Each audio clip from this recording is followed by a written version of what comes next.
Hello, everyone. Welcome back to Classic Vinyl Podcast. I'm your host, Justin. I'm here with my co-host, Tyler. Hi again. Yes, we're here again, and we're here to review the mighty Led Zeppelin. Yeah, this is going to go over like a Led Zeppelin. It'll go over like something, but we are going to review their first album, referred to as Led Zeppelin I, but it is a self-titled album. Mainly referred to as Led Zeppelin I because they had 2, 3, and 4, right? Oh, I see. So they were creative on their labeling. Yes, very creative. This is our first album. Exactly. This one is our second album.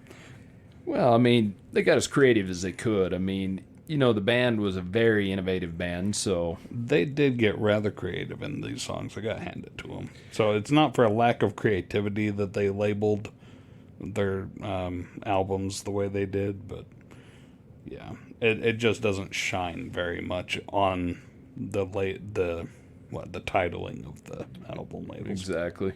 So I'm going to get into a little history of Led Zeppelin first for the people that don't know.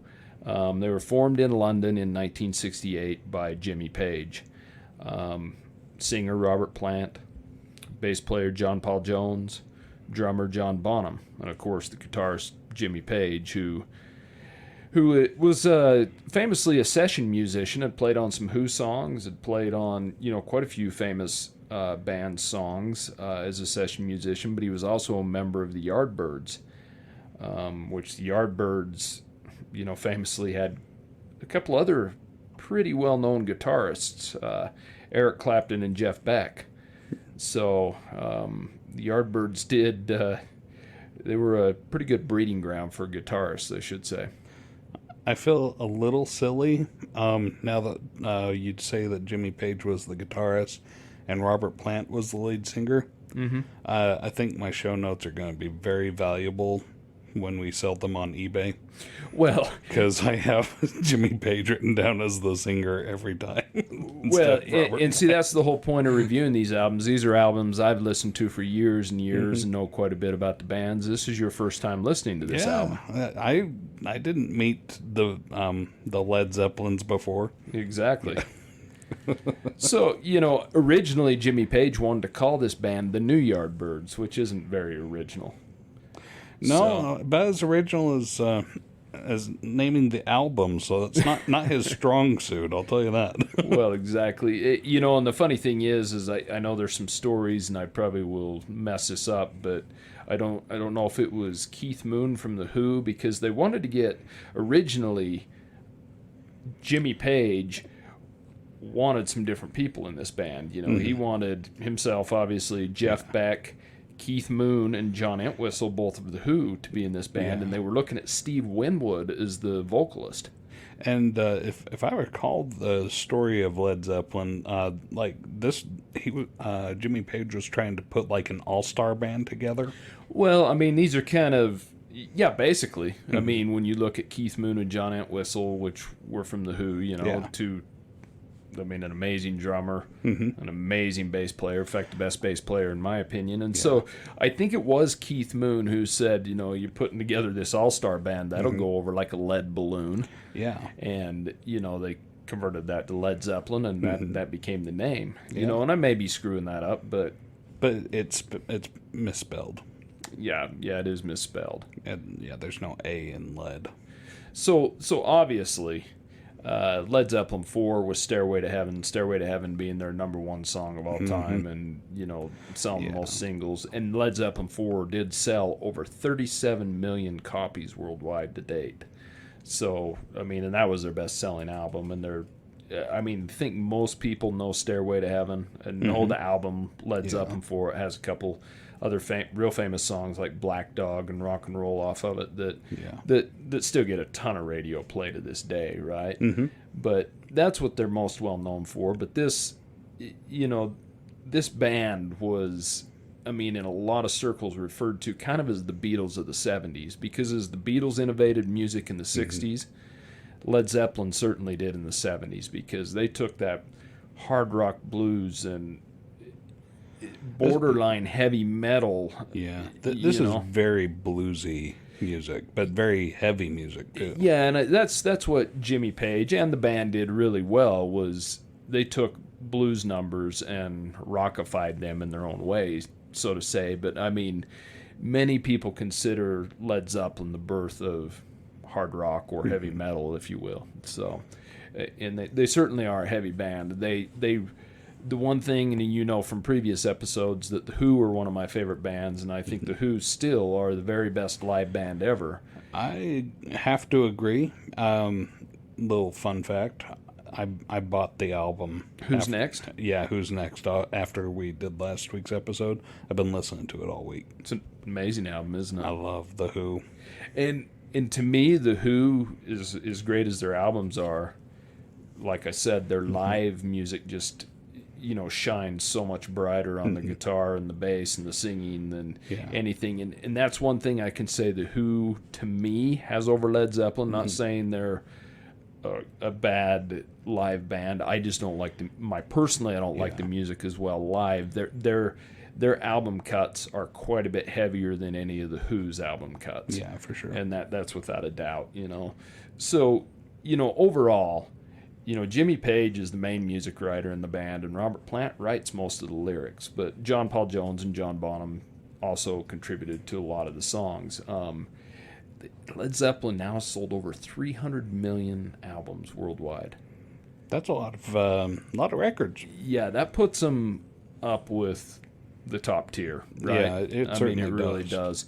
They had 8 consecutive number one albums in the UK.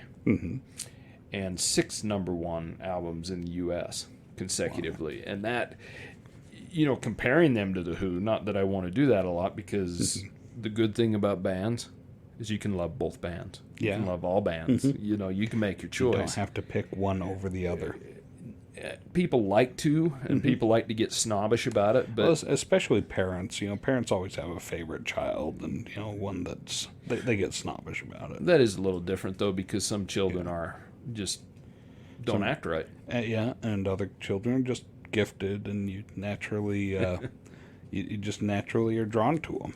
That's why we're so lucky with music, though, is, you don't have to pick and choose. You can play one after the other and love them all. And not everybody's that way, though. I like being that way. I have my favorites, obviously, but I can listen to a lot of music, and I like having that availability. Well, that's part of what makes you a good parent, I guess. And why I'm not allowed to be a parent. Yeah. That could be it. So Led Zeppelin was inducted in the Hall of Fame in 1995. I was surprised it took so long. That's a little surprising. You would have thought it would have been a little earlier. But, it is what it is. They made it. Maybe it shouldn't be so surprising, because it seems like the Hall of Fame is about 30 years behind inducting people, or sometimes at least 20 years. Sometimes, because I believe, is it the Foo Fighters? Are they in? Or they were nominated this year or something. I'm not sure exactly, but I know there's some newer bands that are getting... Yeah, which is a little surprising. And if Taylor Swift ends up getting inducted into the Rock and Roll Hall of Fame before some of these bands from the classic era, I'll be upset. You should be. So Led Zeppelin only released 8 studio albums in all their time, and then one extra, which I guess was kind of a studio album called Coda. It was just a bunch of unreleased studio and session takes and stuff. So basically released 9 albums, from the studio. And whatever pays the bills, man. Well, exactly. Yeah. But when John Paul Jones, what am I thinking? John Paul Jones, he found John Bonham dead.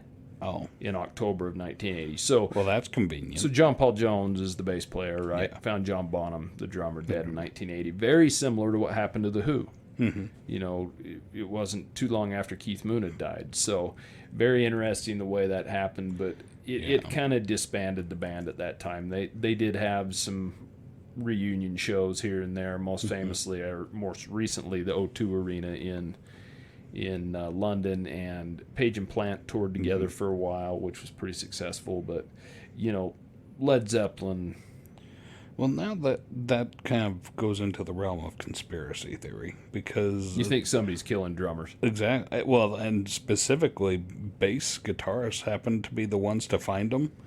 So, are the bassists murdering the drummers by injecting them with an overdose? I'm just assuming that they're dying of overdoses. You're gonna have to look into that Because, I mean, yeah, stereotypical rock star lifestyle, right? yeah, exactly. I mean, that's the basics about Led Zeppelin. I mean, obviously, it's a lot more detailed than that, and we're not here to get into that. But probably the most influential rock and roll, heavy rock band of all time. I would have a hard time disagreeing with that. Yeah, and it's a whole different thing. And I like, when I did read that many people considered them the Beatles of the 70s, that's probably spot on.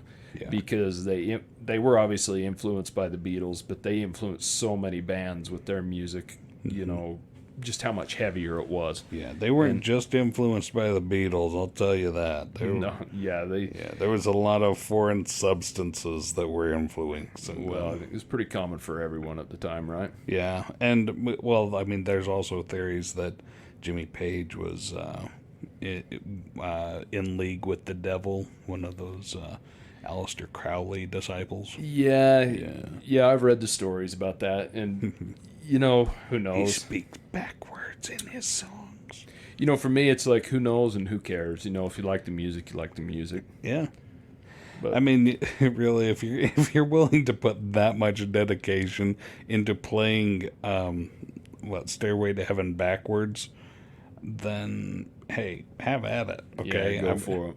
I really applaud you for making it so worth Jimmy Page's effort to hide it in there by speaking backwards, or having Robert Plant speak backwards. Yeah, it wasn't very overt about it, was he? No. So let's get to the album. Obviously, Led Zeppelin I, self-titled, but most people refer to it as Led Zeppelin I. It was released on January 12th of 1969. Funny enough, it was released the same time the Beatles were in recording, the Get Back documentary shows, but Let It Be, the album that turned out to be Let It Be. So it was released in that same time period. But not the same studio. No. Because I think they were at Apple's studio? Yes, and this was recorded in September and October of 1968, though, at Olympic Studios in London. Okay, so it was recorded a few months. It's amazing because, this recorded, they said it only took 36 hours of studio time and a few weeks to basically record, mix, and create the album. Oh, wow. And it's amazing compared to nowadays, because you look at all these great albums we got from the 60s and 70s especially, and a lot of them were recorded in, record time. I mean, even some of what people consider masterpieces, let's say like Sgt. Pepper's Lonely Hearts Club Band, it was only a few months to record, and at the time, people thought the Beatles were washed up because they weren't releasing anything, and then they finally release it. But nowadays, it takes years and years between studio albums a lot of times. It certainly does. I just thought it was kind of interesting that they're both recording in London at the same time, and I was like, well, no. So they weren't. They were actually recording a few months before the Beatles. Okay. They released it while the Beatles were recording. Well, how funny would it be if, like, on the Beatles documentary, you see like the Jimmy Beatles, Page walking by. Jimmy Page walking in as John Lennon's walking out, like, hey, how was your session? Yeah. So, Olympic Studios, The Who had recorded there as well in London, so it was a pretty popular place for the people. The funny thing about this album is the whole thing was produced by Jimmy Page and funded by Jimmy Page and their manager. Yeah, it seemed like Jimmy Page had a lot of skin in this game. He did, and, this was his band. He put it all together. He wrote the bulk of the music, although this album, Led Zeppelin I, has a ton of covers on it. The album, but it was produced by Jimmy Page and engineered by Glyn Johns, who famously worked with The Who, the Beatles, the Kinks, all kinds of big popular British bands. Yeah. So very, very popular. I'm guessing a lot of these covers were blues songs. Oh yeah, they're definitely blues songs put to a heavy rock style of Led Zeppelin, which is what they kind of invented in a way. The way it's a real interesting listen. I'll say that much right up front. Yeah, it's an excellent album. I've always liked this album, and I'll be honest with you, probably my favorite Led Zeppelin album. Fair.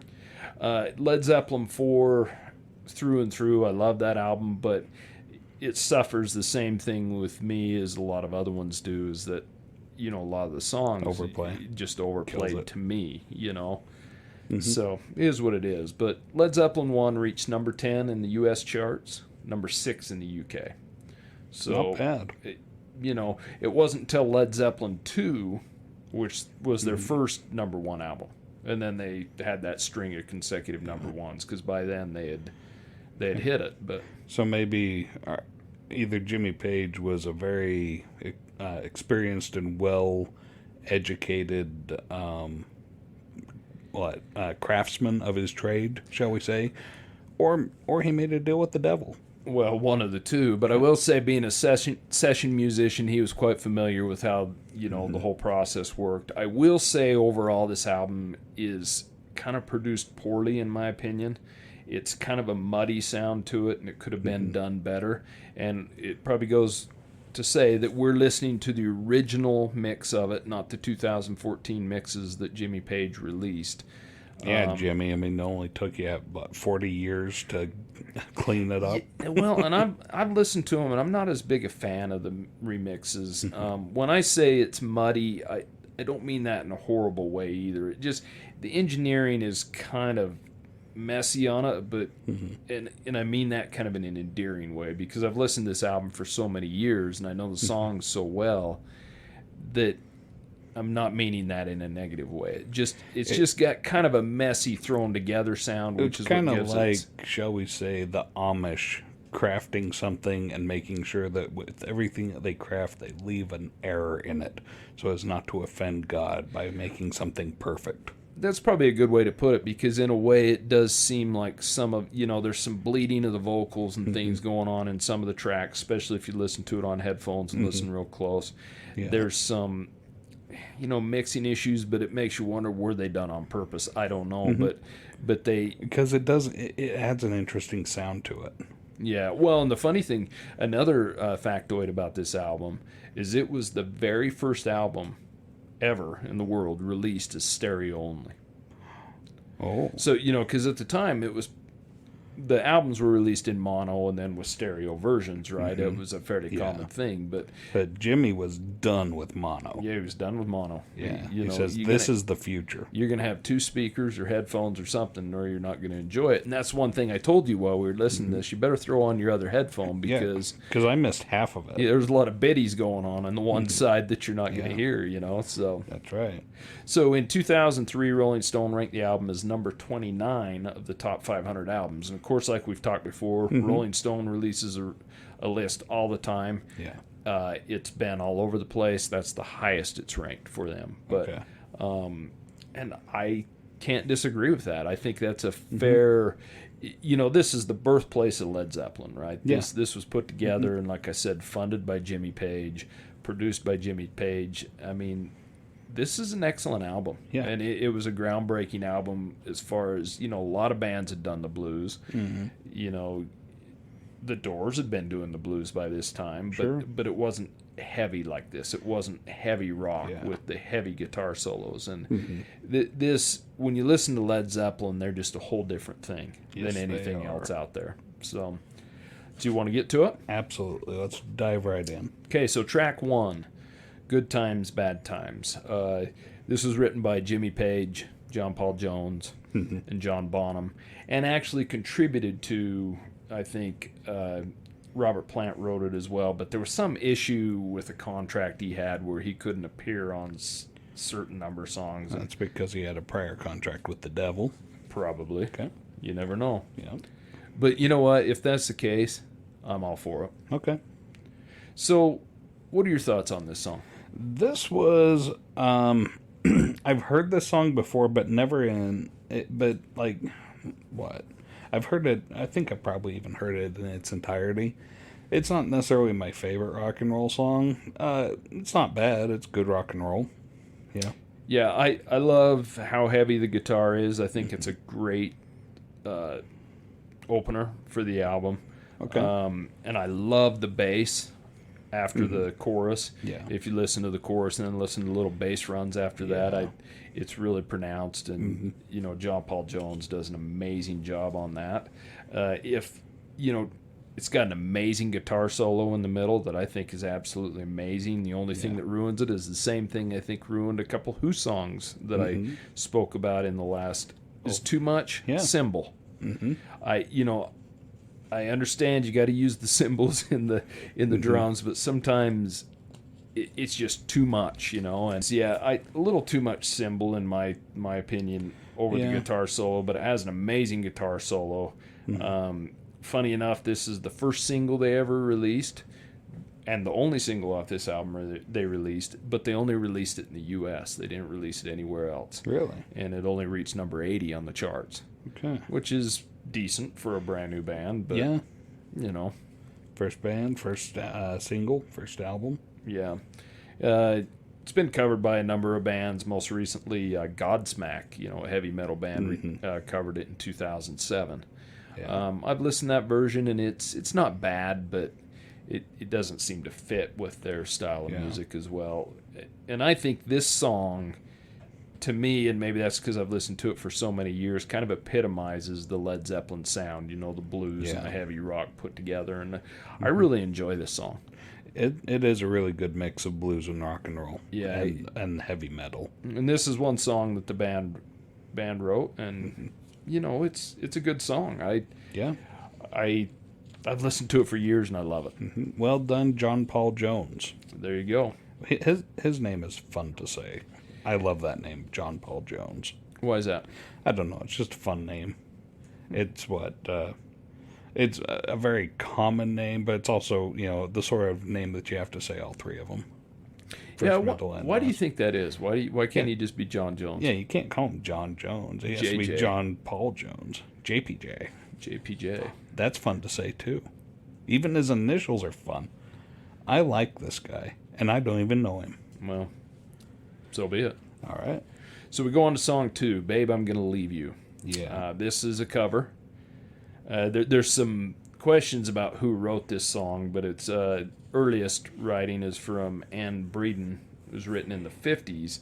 Yeah, I was surprised to learn that this was written by a woman. Yeah, well, there's multiple songwriting credits on this, and it's kind of confusing. I did a little scouring on the internet for it, and even Jimmy Page gets some songwriting credits for it just simply because of the arrangement. But it's been covered by a lot of bands, some famous bands from the 60s, like Quicksilver Messenger Service, The Association, on and on and on. And all of them have different, they're different mixes and things. This one's definitely the heavier version. Yeah. This is a song that I think is pretty muddy, to be honest with you. I love the intro to this song. I think it's absolutely amazing, and I love Robert Plant's vocals in this song. Yeah. I think this song fits great, but it is kind of dark and muddy sounding, and again, I don't mean that in a horrible way. It's just, it seems like it's produced poorly, or maybe it was produced to be that way, to be a little darker sounding. It could be, because I think a lot of that darkness comes from the fact that it's such a very mellow and subdued tune. It's real slow, but then it turns hard and heavy real quick. Yeah, it does, and I like that. That's kind of the same thing you see with a lot of Who songs too, that they start out soft and then you get into the chorus and it goes heavy. And I love this song all the way around. Jimmy Page, even though it was written by whoever it was written by, depending on whose side you're on, he did a completely different arrangement on this. This is another song that these first two songs on the album, this one as well, epitomize the sound of Led Zeppelin, the blues hard rock. It's just borderline. You can hear the blues in it. You can hear that it's blues based, but Led Zeppelin adds that heaviness to it that just makes the song new again. So I kind of want to delve into listening to the other versions of this song, like Anne Braden. What her like when you say that she wrote it originally? Did she just write the lyrics? She just wrote the song, Okay. yes, and then other people have written, like Joan Baez famously released a version of it in 1962. Okay. And Jimmy Page's version is similar to that in, I guess, it's similar in arrangement, but the whole sound is completely different. Obviously, Yeah. Joan Baez's is going to be a lot more folk Okay. sounding, an acoustic guitar. This is definitely heavy rock blues. Yeah. The last note that I have written on here is that the theme of the song isn't necessarily reflected in the music. In that the tune doesn't really match up with the message that the lyrics are saying, It's because it's got that hard rock to it. It's Yeah. real fast paced with that haunting slow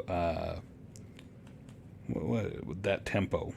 Yeah, That matches more of what the message of the lyrics is saying. Yeah, it does have a slow tempo at first, Yeah. and then it obviously kicks into the heavier section, which Yeah. I love how those play off of Yeah. each other, And to me, the first two songs on this album are an excellent way to open it up and an excellent way to introduce someone to Led Zeppelin. Yeah, I've decided that you listen to music in the way that a lot of chefs or food critics eat food. Which is? You really enjoy the whole process, and you enjoy the dish as a whole, the song as a whole, but you also critique the individual parts of it. I do, but I Make it up. probably the part I critique the least is the lyrics, because I think so many bands are, they're throwaway lyrics a lot of times. Well, yeah, I mean, and what I'm getting very strongly from Led Zeppelin is sex. There's a lot of sex in here. Don't you think that comes through with any rock and roll? Well, it sells, especially if maybe that's what it is. You sell your soul to the devil, and he says write songs about sex. Well, then I think all rock and roll artists are probably onto that. So I just gave you guys the whole secret. You don't have to sell your souls to the devil anymore. I'm just saying. I guess you don't. Yeah. Or you can if you choose. You can keep your soul and be successful. Just write sex. True. So, third song. Yep. You Shook Me. Yes, she did. Yes, so this is a song written by Muddy Waters in 1962. Willie Dixon actually wrote the lyrics. And a funny thing about Willie Dixon is he has written or co-written over 500 songs and many, many famous songs. Harken back to one, Backdoor Man by the Doors. Yes, they that do. that you really like. I like Backdoor Man. Yeah, but I love how this song starts and how it's just a straight ass blues song, right? Oh, absolutely. But then Led Zeppelin rocks it out the way they do. Yeah. Right? It's so much. If you ever heard the original version by Muddy Waters, it's nothing like this. It's a classic blues song. Yeah, and this sounds like a classic blues song at parts, but Led Zeppelin just can't help being Led Zeppelin. They throw tons of guitar and music and bass in there. It's definitely, this is what they did best, right? This is how they introduced music, and the music Jimmy Page put to this was amazing. I love the way they rock it out. I love the electric piano or organ or whatever's in it. I don't even know who plays that in this. I've decided that anytime that I hear organ music, I'm going to just picture Mrs. Baumgartner playing the organ, no matter what band it is, whether it's the Doors, Led Zeppelin, it doesn't matter. But Mrs. Baumgartner is a big, plump woman with her hair pulled back into a tight bun and big, thick glasses on, and thick little sausage fingers playing away at the Now, is this a real lady? No. Oh, okay. But that's why I've decided to call her as Mrs. Baumgartner. Well, I do know. I doubt she was the one playing on this album. No, but it's more fun when I picture it that way. I'm pretty sure John Paul Jones played piano as well, so I don't know who was playing it, but I love the way the electric piano or organ sounds in this song. I think Yeah. it's perfect. The one thing I probably don't like about this song is right towards the end, you've got Robert Plant doing a lot of little screeches, and the guitar answers it with some little guitar notes, and I don't really like that part.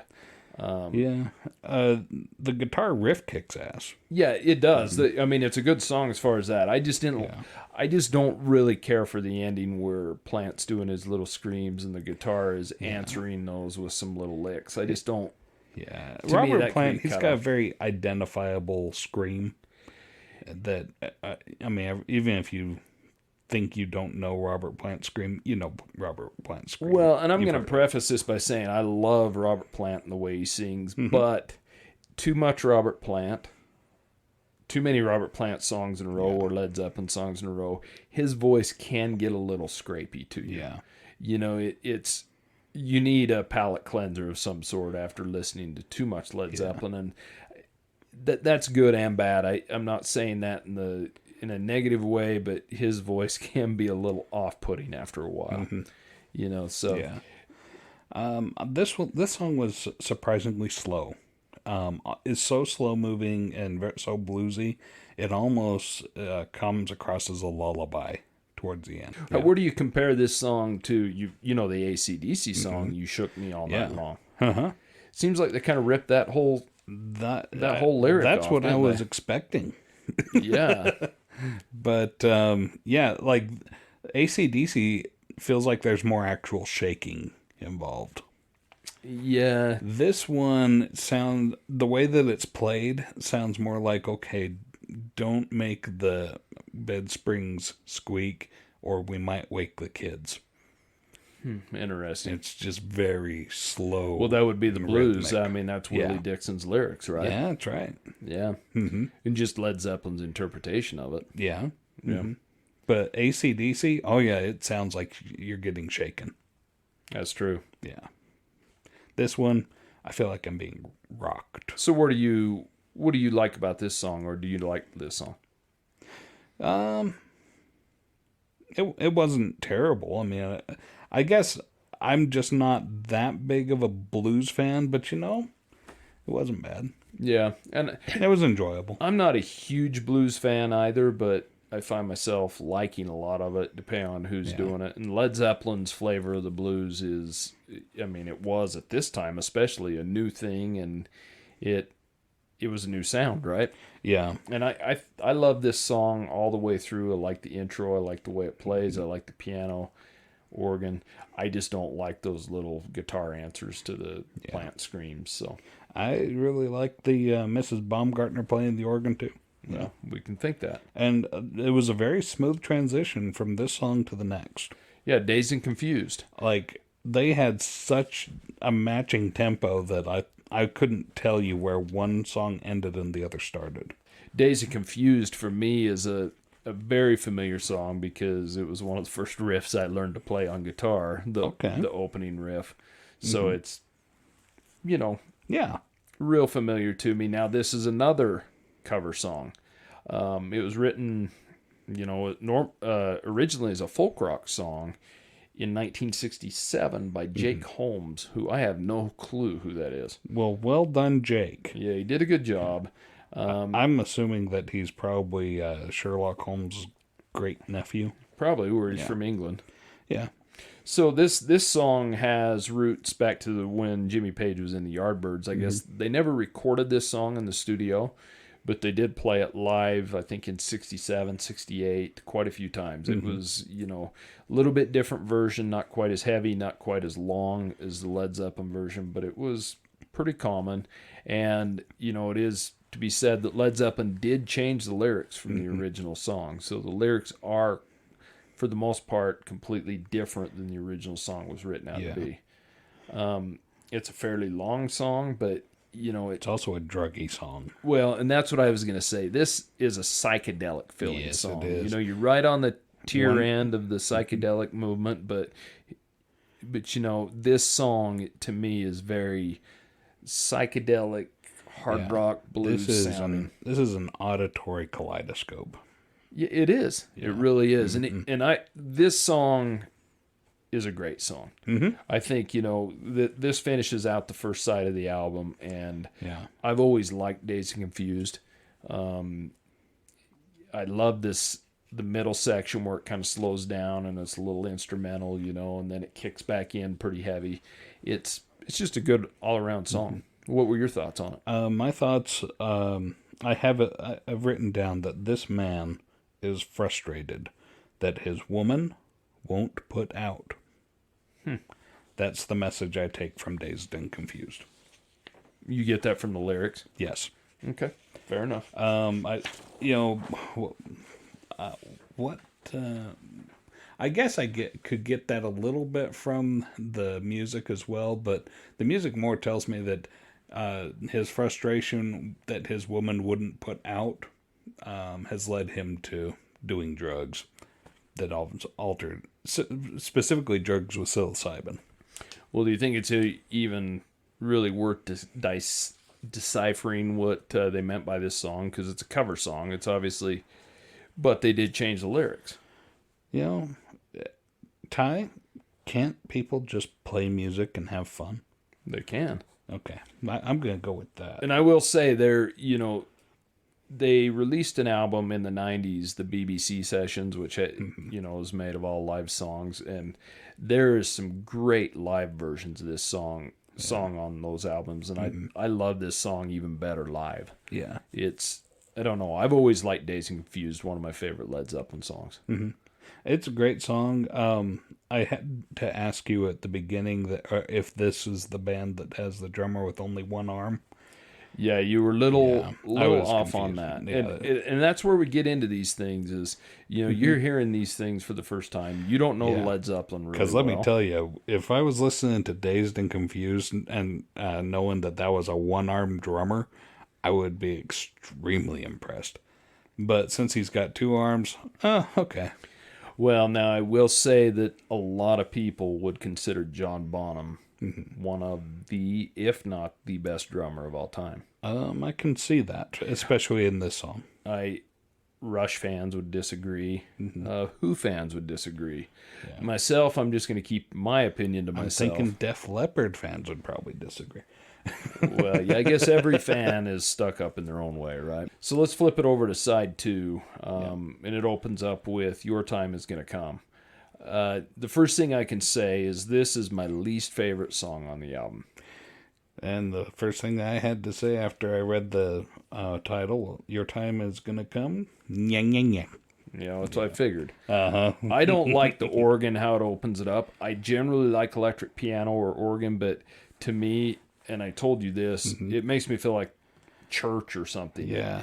Oh, Mrs. Baumgartner, she shined in the intro. Well, I wouldn't say this was her time to shine, and she took full advantage. She did a horrible job, if that's the case. But, it does feel like church. It sounds like church. Yeah, this song is, to me, just not a good song, and many people may disagree. It was written by Jimmy Page and John Paul Jones together. And, the lyrics, I really do like the lyrics. They're about an unfaithful girl, right? That they know will pay for messing around, because she's messing around with every guy in town. Yeah. You're gonna get what's coming to you, babe. Yeah, I love the lyrics. I really do. I just don't like the music to this much. Yeah, it's almost country. It's got the blues in it, but it comes across like country music. Yeah, and I might be being a little too hard on this song because probably the part I like least is the long opening intro of the organ. It puts me off to this song. Well, if you like, we can always smack Mrs. Baumgartner in the head with a hammer. Well, or somebody. But this song, with a good guitar intro of some sort, would have been a lot better, I think. Yeah. But, it is what it is, and it's not a bad song. Yeah. It's just my least favorite song on this album. Yeah. And mostly because of the intro. Well, and I don't know if there was an outro on this song, but I got a little lost because I kind of missed the next song because I wasn't sure if the next song was just an outro to this song. Well, no, so they merge into each other. Okay, yeah, because it sounds like a hippie drum circle with an acoustic guitar. Yeah, and I don't know why they do that, but it would have been better to fade that song out, even though I'm not a big fan of fade outs, depending on the song. But one thing, I would have had more notes to write about Black Mountainside, I'll tell you that. yeah, well, and so Black Mountainside was written by Jimmy Page. I really like the acoustic guitar on there. Yeah. I would say, it's of course just an instrumental. There's no singing in this song. There's no damn lyrics. Otherwise, I would have known to take some notes here. Yeah, it's hard to put notes on the lyrics when there aren't. And that's a little surprising to me, to have a song that's purely instrumental on an album. Yeah, and it's not to me. I enjoy it. Okay. But I don't enjoy this song. Jimmy. I guess I just don't see it that often. Yeah, it's a little more common in the 60s and 70s to have instrumentals. But, Jimmy Page has famously said this was inspired by an English folk song. And I can't Down by Blackwater Side, I believe. Okay. Does that sound right? Yeah, that's what you got written down. But then again, I just think, Black Mountainside, Black Waterside, that's not very creative. Yeah, it's not very creative. And so maybe Jimmy Page, I'm getting him way too much credit. well, and on top of that, it's an instrumental, right? It could have been named anything. Why did it have to be named so close to the song that inspired it? Exactly. And why not just call it the song that inspired it if you're going that route? Well, yeah, I mean, it could have been called anything, the Red Car or the Blue Sky. It wouldn't have mattered It could have because been anything, yeah. you take out of it what you want. And I would say, next to Your Time Is Gonna Come, this is probably my second least favorite song on this album. So as strong as side one opens, side two, for me personally, it struggles to get off to a start. Pretty weak. Yeah. I don't really like it. But then we go into Communication Breakdown. Yeah, and here's, no more hippie drum circle with the acoustic guitar and no. Yeah. Communication Breakdown, famous for the intro into it, that electric guitar. And I love that intro. What we have here is a failure to communicate. There is a breakdown. Yeah. And it's not in the guitar, because Jimmy Page, apparently for years he had been playing this opening guitar riff. Had played it a little bit, messed around with it when he was in the Yardbirds and things like that. And then he introduced it to the other Led Zeppelin members, and they, all got together and wrote around the song and made it a song. Yeah. Robert Plant really wails in this song, too. He does. And it's not singing in this song. It's wailing. Robert Plant pretty much wails in most of his songs. Yeah. And that, which is amazing. I don't know how to explain it. Going back to what we were saying before, the way he does it is amazing. It really is, but it can get a little... Well, he's kind of a one-trick pony. Yeah. That's his trick. I wouldn't say that, because, a lot of his, solo stuff and some of the later Led Zeppelin stuff, he definitely isn't so much like that, but it's definitely, as awesome as it is, there's a certain point where it becomes a nerve scratcher, Okay. It's definitely a signature, shall we say, of Robert Plant. Yes. So Communication Breakdown was actually the B-side to Good Times, Bad Times when it was released in the U.S. Which, interesting. Funny enough, this would have made a better A-side, in my opinion. A better single. So. Yeah. It's short. It's, just concise, good guitar rocking music to it. To me, the guitar solo in this is the best there is on this album. Yeah. I love it. It's fast. It's Jimmy Page is an excellent guitar player. A lot of people have said for years that, Eric Clapton or Jeff Beck were the best guitarists to come out of England. I'd have to say Jimmy Page is right there with them. Oh, absolutely. I mean, those three guys, and I'm a huge Pete Townsend lover, but Pete Townsend played guitar different than these guys. For sure. Jimmy Page... he's just amazing. Yeah. And he's not a very likable guy either to me, but yeah, he is what it is. Certainly put together a heck of a band. But yeah, I can see that. He's an excellent guitarist. This is a good couples therapy song, or at least a song that shows the need for couples therapy. And it seems like this person that's writing the lyrics, it just seems like it's very repetitive. It's always the same thing over and over again. Yeah, Have a breakdown in communication. yeah. Which, if this is what causes your relationships to break up, maybe the problem's not out exterior. And see, you look too far into the meaning of the songs, I really do. and you shouldn't, because Yeah, I'm not right in the head. you're not right in the head. So, what do you think of this song? I mean, overall, musically, Overall, good song. have you heard the song before? No, this was another first for me. That's surprising to me because this is. Everything on this side, so far, has been new to me. I'll be honest with you that to me, this is probably the most recognizable song off this album.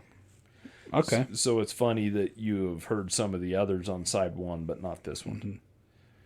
But True. is what it is. And I would say, this one definitely isn't bluesy at all.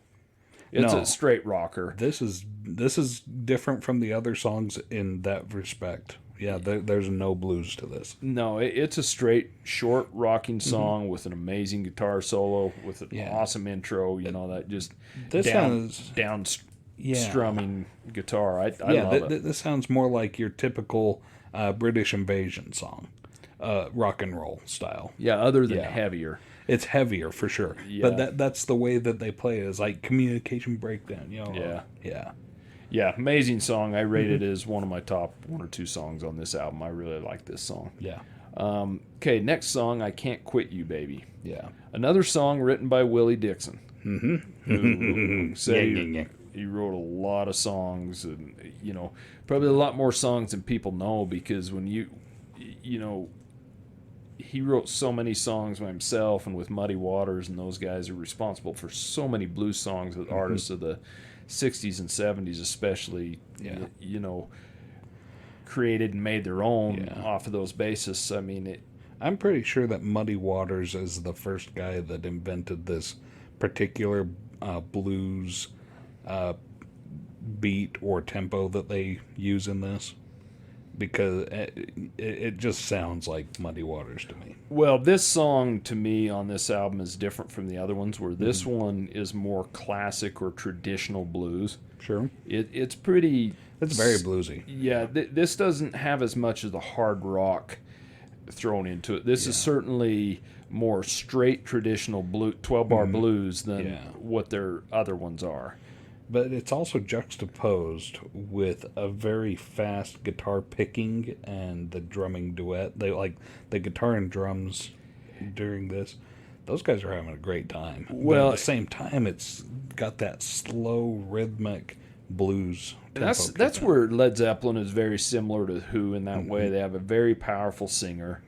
Yeah. They have an amazing guitar player, and their drummer's kind of crazy. Bonham was definitely, I would say, a better rhythm drummer than what Keith Moon was. Keith Moon was definitely a crazy drummer. Yeah.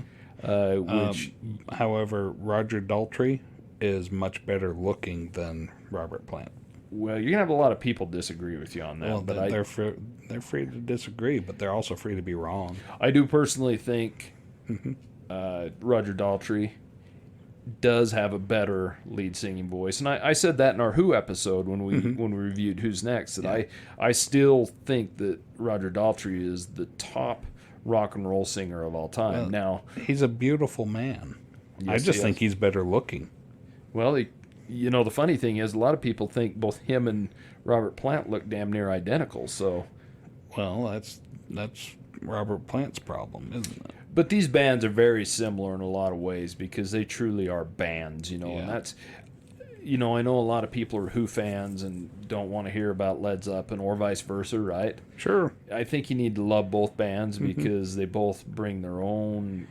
Yeah, I mean, consider music like religion. Some people, with their fanaticism, drives them so tightly to their one true band that they won't even consider others. But let's just, for the sake of academics, consider other bands for a moment. Well, at least while you're on this podcast. Well, yeah, exactly. And that's why we review these albums, because, I'm not going to review, or at least at this point, I don't want to review albums that I don't at least enjoy or have interest in, you know. Yeah. And I'm going to be honest with you when I don't like songs. I'm going to be honest with you when I love songs.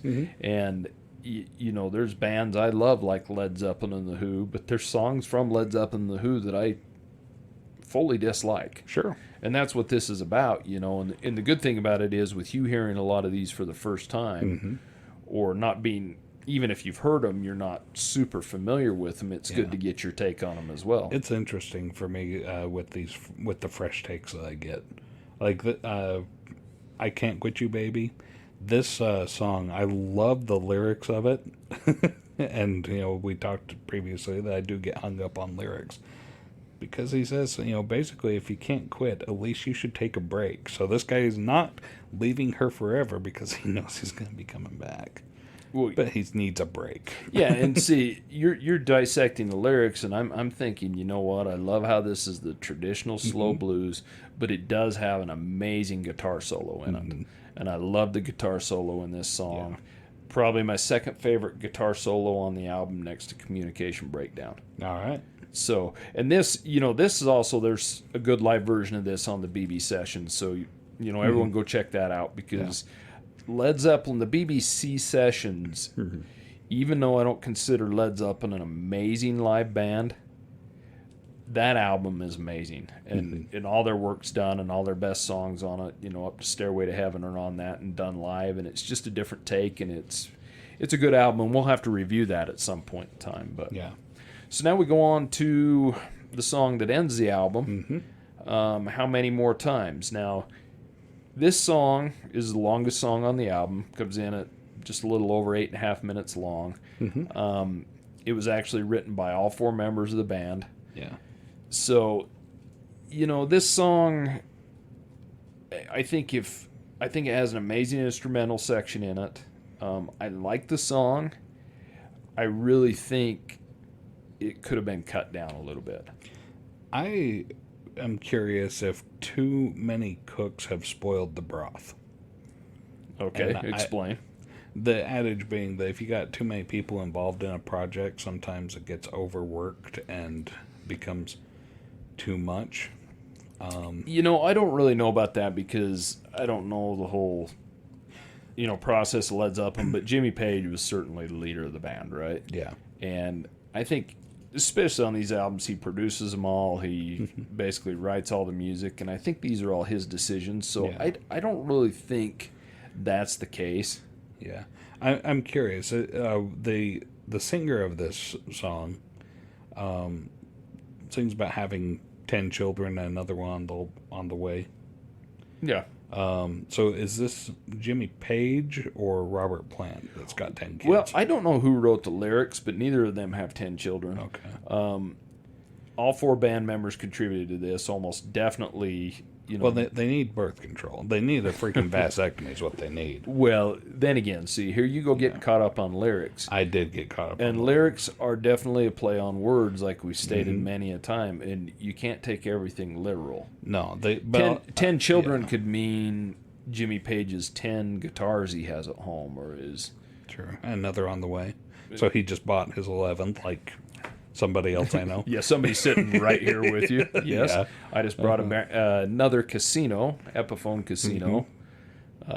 Yeah. Yeah. The introduction of this song tells me this is good elevator music. This is the kind of music that when I get into an elevator, I would like to hear this playing. See, I think Led Zeppelin and Led Zeppelin fans alike would be offended you would call one of their songs I know. elevator music, but I think what you're meaning is you want to hear it instead of standard elevator music. Oh, absolutely. Yeah, this is a good song. You know, in my opinion, though, this is probably, if I was to rank it, this is probably my 3rd least favorite song on the album. And I think besides Communication Breakdown, I think the second side of this album is pretty weak. Yeah, except for the strongest line in this song, I feel, was that they call him Beaver Hunter, or his name is Beaver Hunter. Yeah. I'm wondering if who gave him that moniker.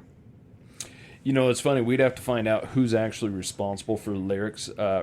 most of the time, like I stated at the first of the episode, Jimmy Page would write the music. The other guys would kind of lend some ideas and things like that. And Robert Plant would procure most of the lyrics most of the time. Not all the time, but most of the time. So it'd be interesting to see who wrote those lyrics. But yeah, it just seems to me that, like, when it comes to the lyrics on this song in particular, this is a guy who's complaining about a very fixable problem. That he keeps getting girls pregnant. And this is a big problem for him. He doesn't want to keep getting girls pregnant, so do something about it, buddy. Snip, snip. Get yourself fixed, and it's like I said. This is like listening to a guy who's slamming his nuts in a door and complaining about how bad it hurts. Like, stop slamming your nuts in the door, and it will stop hurting. Stop getting girls pregnant. Get yourself a vasectomy if you don't want to be having more kids. Have you ever thought about reviewing these based on the music instead of the lyrics? I will someday, but for now, I'm a 12-year-old boy. Okay, fair enough. Okay.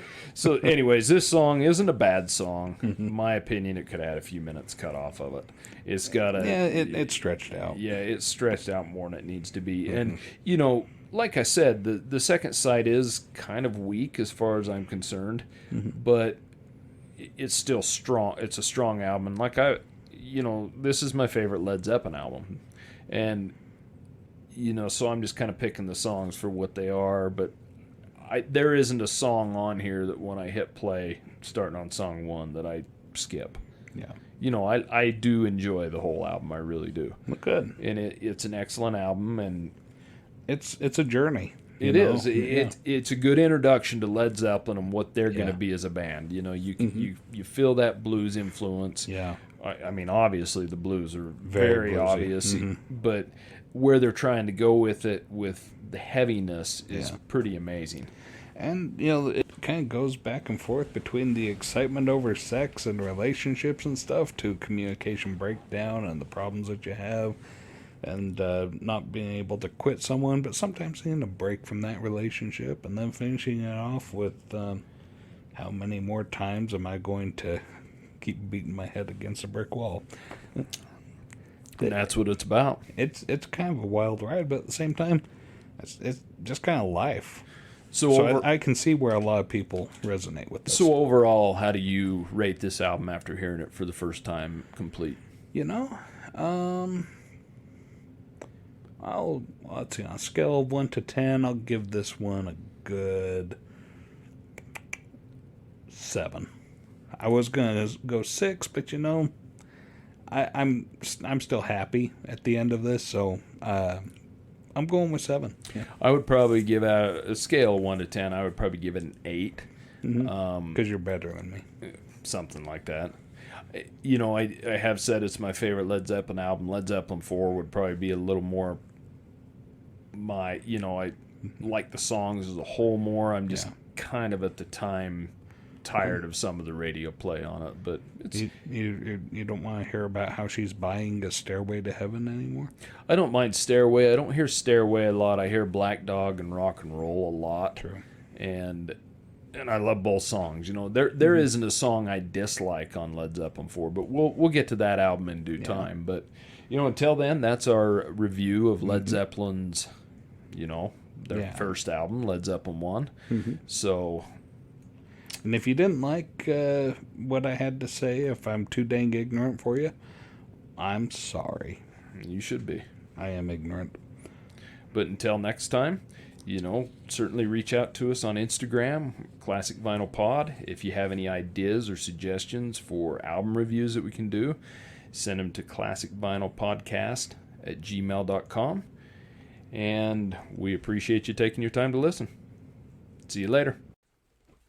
Thank you so much for listening to Classic Vinyl Podcast. And don't forget to subscribe on Spotify or Apple Podcast or wherever you listen to your podcasts. Follow us on Instagram at Classic Vinyl Podcast for updates, and also share us with your music-loving friends.